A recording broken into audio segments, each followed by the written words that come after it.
So,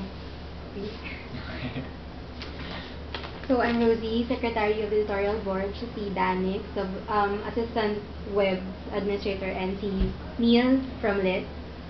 So, okay, we're going to start with state your name, year and course, position you are running for, and under which slate. Full name? Yes. Rafael Carlo de la Cruz Brolagda, second year, BA Pol Sci, CSSP Counselor, Buklod CSSP. Okay. So, your first question is, the 300% increase in the tuition and other fees has been in effect now for at least 3.5 years. What do you think has the change in the demography of UP done to the university? Was it a move for the better or not? Well, it's unfortunate that as a state university, we are starting to become non-inclusive to those who deserve to be in the university but are incapable of getting into the university because of certain difficulties, let's say for example in finances. If we're talking about the demography of UP itself, I wouldn't say it's an issue because everyone here deserves to be here. But with the context of the 300% increase in the tuition fee, it's very unfortunate that those who work hard to be here, those who are very capable of being here, choose not to simply because they can. So for the demography of UP with that context, it's very unfortunate. Next. Okay. So, your second question.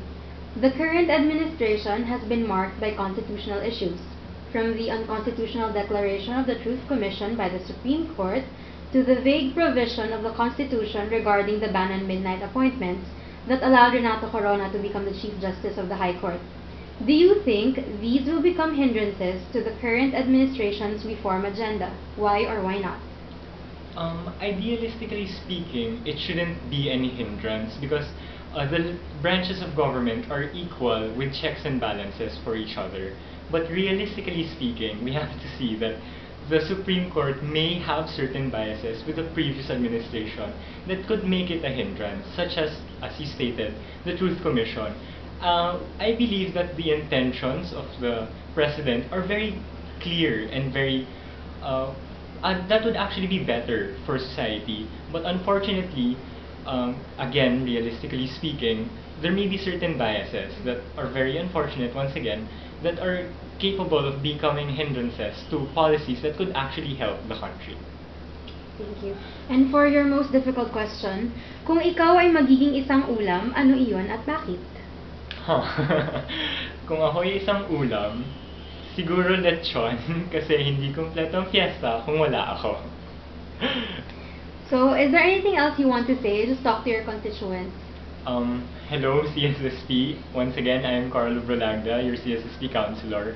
And I hope that during February 17, all of us come out to CSSP Computer Lab and vote. Vote for who we believe in, vote for our principles, and vote for the right choice.